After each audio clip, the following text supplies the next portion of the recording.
ಶ್ರೀಮತೆ ರಾಮಾನುಜಾಯ ನಮಃ. ವಿಷ್ಣು ಸಹಸ್ರನಾಮದಲ್ಲಿರುವ 159ನೆಯ ತಿರುನಾಮ ಅತೀಂದ್ರ. ಒಮ್ಮೆ ಇಂದ್ರನು ಕೃಷ್ಣನ ಸಹಾಯಕ್ಕಾಗಿ ಬಂದು, ನರಕಾಸುರನು ಎಲ್ಲ ದೇವತೆಗಳನ್ನು ಮತ್ತು ಋಷಿಗಳನ್ನು ಹಿಂಸಿಸುತ್ತಿದ್ದಾನೆ. ಅವನು ನನ್ನ ವಿಜಯದ ಛತ್ರಿಯನ್ನು ಹಾಗೂ ನನ್ನ ತಾಯಿ ಅದಿತಿಯ ಅಮೂಲ್ಯ ಕುಂಡಲಗಳನ್ನು ಕದ್ದಿದ್ದಾನೆ.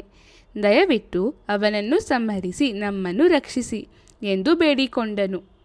ಆಗ ಕೃಷ್ಣನು ಸತ್ಯಭಾಮೆಯೊಂದಿಗೆ ಗರುಡನ ಮೇಲೆ ಏರಿ ಪ್ರಾಗ್ಜ್ಯೋತಿಷಪುರಕ್ಕೆ ಹೋಗಿ ನರಕಾಸುರನನ್ನು ಸಂಹರಿಸಿದನು.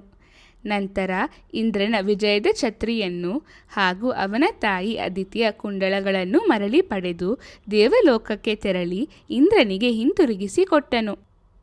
ಇಂದ್ರನ ಪತ್ನಿ ಶಚೀದೇವಿ ಸ್ವಲ್ಪ ಅಹಂಕಾರದ ಭಾವನೆಯೊಂದಿಗೆ ಸತ್ಯಭಾಮೆಯನ್ನು ದೇವಲೋಕವನ್ನು ನೋಡಲು ಆಹ್ವಾನಿಸಿದಳು.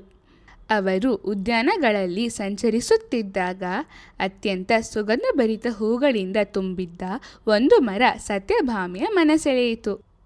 ಆಗ ಶಚೀದೇವಿಯು ಅದು ಪಾರಿಜಾತ ವೃಕ್ಷವೆಂದು ಹೇಳಿ, ಅದರ ಹೂವುಗಳು ದೇವಿಯರ ಕೂದಲನ್ನು ಅಲಂಕರಿಸಲು ಮಾತ್ರ ಯೋಗ್ಯವಾಗಿವೆ, ಸಾಮಾನ್ಯ ಮಾನವರಿಗಾಗಿ ಅಲ್ಲ ಎಂದು ತಿಳಿಸಿದಳು.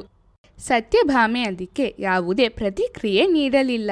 ಸತ್ಯಭಾಮೆ ತನ್ನ ಸುತ್ತಾಟವನ್ನು ಮುಗಿಸಿದ ನಂತರ ಕೃಷ್ಣ ಮತ್ತು ಸತ್ಯಭಾಮೆ ಇಬ್ಬರೂ ಗರುಡನ ಮೇಲೆ ಏರಿ ದ್ವಾರಿಕೆಗೆ ಹಿಂತಿರುಗಿದರು. ಅವರು ದ್ವಾರಿಕೆಗೆ ಹಿಂತಿರುಗಿದ ನಂತರ ಸತ್ಯಭಾಮೆಯ ಮಂಕಾದ ಮುಖವನ್ನು ಗಮನಿಸಿದ ಕೃಷ್ಣನು ಏನಾಯಿತು ಎಂದು ಕೇಳಿದನು. ಆಗ ಸತ್ಯಭಾಮೆಯು ದೇವಲೋಕದಲ್ಲಿ ನಡೆದ ಎಲ್ಲ ಘಟನೆಗಳನ್ನು ವಿವರವಾಗಿ ಹೇಳಿದಳು. ದೇವತೆಗಳ ಕೃತಜ್ಞತೆಯನ್ನು ಹಾಗೂ ಶಚೀದೇವಿ ತೋರಿದ ವರ್ತನೆಯನ್ನು ನೋಡಿ ಕೃಷ್ಣನಿಗೆ ತುಂಬ ಬೇಸರವಾಯಿತು. ಅವನು ಗರುಡನ ಕಡೆ ನೋಡಿದ ತಕ್ಷಣ ಗರುಡನು ಏನು ಮಾಡಬೇಕೆಂದು ಅರ್ಥ ಮಾಡಿಕೊಂಡು ದೇವಲೋಕಕ್ಕೆ ಹಾರಿ ಹೋಗಿ ಪಾರಿಜಾತ ಮರವನ್ನು ಕಿತ್ತು ತಂದು ಸತ್ಯಭಾಮೆಯ ತೋಟದಲ್ಲಿ ನೆಟ್ಟನು. ಈ ವಿಷಯವನ್ನು ಕೇಳಿದ ಇಂದ್ರನು, ಕೃಷ್ಣನು ನನ್ನ ಲೋಕದಿಂದ ಆ ಮರವನ್ನು ತೆಗೆದುಕೊಂಡು ಹೋಗಲು ಹೇಗೆ ಧೈರ್ಯ ಮಾಡಿದನು ಎಂದು ಕೋಪಗೊಂಡನು. ನರಕಾಸುರನನ್ನು ಸಂಹರಿಸಲು ಕೃಷ್ಣನ ಸಹಾಯಕ್ಕಾಗಿ ಬೇಡಿಕೊಂಡಿದ್ದ ಅದೇ ಇಂದ್ರನು ಈಗ ಕೇವಲ ಒಂದು ಮರದ ವಿಷಯಕ್ಕೆ ಕೃಷ್ಣನ ವಿರುದ್ಧ ಯುದ್ಧ ಮಾಡಲು ಸಿದ್ಧನಾದನು. ಆದರೆ ಇಂದ್ರನು ಕೃಷ್ಣನ ಮೇಲೆ ತನ್ನ ವಜ್ರಾಯುಧವನ್ನು ಎತ್ತಿ ಪ್ರಹಾರ ಮಾಡಲು ಯೋಚಿಸಿದ ಕ್ಷಣದಲ್ಲೇ ಅವನ ಬಲಗೈ ಜಡವಾಗಿ ಬಿಟ್ಟಿತು. ಆಗ ಇಂದ್ರನಿಗೆ ತನ್ನ ತಪ್ಪಿನ ಅರಿವಾಯಿತು. ಭಗವಂತನು ಎಷ್ಟೋ ಬಾರಿ ಸಹಾಯ ಮಾಡಿದ್ದನ್ನು ಅವನು ನೆನಪಿಸಿಕೊಂಡನು. ಅವುಗಳಲ್ಲಿ ಅತ್ಯಂತ ಮಹತ್ವವಾದದ್ದು ಭಗವಂತನು ವಾಮನ ಅವತಾರವನ್ನು ತಾಳಿ ಅವನನ್ನು ಮತ್ತೆ ದೇವಲೋಕದ ರಾಜನನ್ನಾಗಿ ಮಾಡಿದ ಘಟನೆ.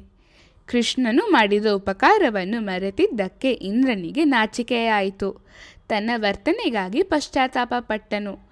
ಆದರೂ ಅವನ ಬಲಗೈ ಜಡವಾಗಿಯೇ ಉಳಿಯಿತು ಮತ್ತು ಕೃಷ್ಣನ ಮುಂದೆ ಹೋಗಲು ಅವನು ಭಯಪಟ್ಟನು. ಇಂದ್ರನು ಶಿವನ ಬಳಿಗೆ ಹೋಗಿ ತನ್ನ ಬಲಗೈ ಸರಿಯಾಗುವಂತೆ ಪ್ರಾರ್ಥಿಸಿದನು. ಆಗ ಶಿವನು ಇಂದ್ರನನ್ನು ಏನಾಯಿತು, ಏನು ತಪ್ಪು ಮಾಡಿದೆ ಎಂದು ಕೇಳಿದನು. ಅದಕ್ಕೆ ಇಂದ್ರನು ನಡೆದ ಎಲ್ಲ ಘಟನೆಗಳನ್ನು ಶಿವನಿಗೆ ವಿವರಿಸಿದನು. ಅದನ್ನು ಕೇಳಿದ ಶಿವನು, ನಿನಗೆ ಇದು ತಕ್ಕ ಶಿಕ್ಷೆಯೇ ಎಂದು ಹೇಳಿದನು. ಇಂದ್ರನು ಕಣ್ಣೀರು ಹಾಕಿ ತನ್ನ ತಪ್ಪಿಗೆ ಪಶ್ಚಾತ್ತಾಪ ಪಟ್ಟನು. ತನ್ನ ಕೈ ಮತ್ತೆ ಸರಿಯಾಗುವಂತೆ ಮಾಡುವಂತೆ ಶಿವನನ್ನು ಬೇಡಿಕೊಂಡನು. ಆಗ ಶಿವನು ಇಂದ್ರನಿಗೆ ತಿರುವುನಂಗೂರಿನ ತಿರುಕ್ಕಾವಳಂಪಾಡಿ ದೇವಸ್ಥಾನಕ್ಕೆ ಹೋಗಿ ಗೋಪಾಲಕೃಷ್ಣನ ಅನುಗ್ರಹವನ್ನು ಬೇಡು ಎಂದು ಹೇಳಿದನು. ಇಂದ್ರನು ಶಿವನು ಹೇಳಿದಂತೆ ತಿರುಕ್ಕಾವಳಂಪಾಡಿಗೆ ಹೋಗಿ ಭಕ್ತಿಯಿಂದ ಗೋಪಾಲಕೃಷ್ಣನನ್ನು ಪ್ರಾರ್ಥಿಸಿದನು. ಕೃಷ್ಣನ ದಿವ್ಯ ಕೃಪೆ ಮತ್ತು ಕರುಣೆಯಿಂದ ಅವನ ಬಲಗೈ ಮತ್ತೆ ಸರಿಯಾಯಿತು. ಇಂದ್ರನು ಕೃಷ್ಣನಿಗೆ ಕೃತಜ್ಞತೆಯನ್ನು ಸಲ್ಲಿಸಿ ತನ್ನ ಅಹಂಕಾರವನ್ನು ಕ್ಷಮಿಸುವಂತೆ ಬೇಡಿಕೊಂಡು ಅವನು ಕೃಷ್ಣನಿಗೆ, ನಾನು ನನ್ನ ತಮ್ಮನಾದ ಉಪೇಂದ್ರನ ಮೇಲೆ ಪ್ರಹಾರ ಮಾಡಲು ಬಂದಾಗ ನನಗೆ ಅರ್ಥವಾಯಿತು, ನೀನು ಅತೀಂದ್ರ ಅಂದರೆ ಇಂದ್ರನಿಗಿಂತಲೂ ಶ್ರೇಷ್ಠನು. ಕೃಷ್ಣನು ಇಂದ್ರನನ್ನು ಕ್ಷಮಿಸಿದನು. ನಂತರ ಇಂದ್ರನು ದೇವಲೋಕಕ್ಕೆ ಹಿಂತಿರುಗಿದನು. ಅತೀಂದ್ರ ಎಂದರೆ ಇಂದ್ರನಿಗಿಂತಲೂ ಶ್ರೇಷ್ಠನಾದವನು ಎಂದು ಅರ್ಥ. ಭಗವಂತ ತನ್ನ ಮಹಿಮೆಯ ಕಾರ್ಯಗಳಿಂದ ದೇವತೆಗಳ ರಾಜನಾದ ಇಂದ್ರನನ್ನು ಮೀರಿರುವವನು.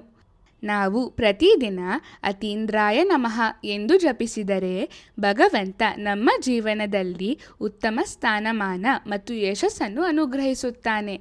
ಶ್ರೀಮತೆ ರಾಮಾನುಜಾಯ ನಮಃ.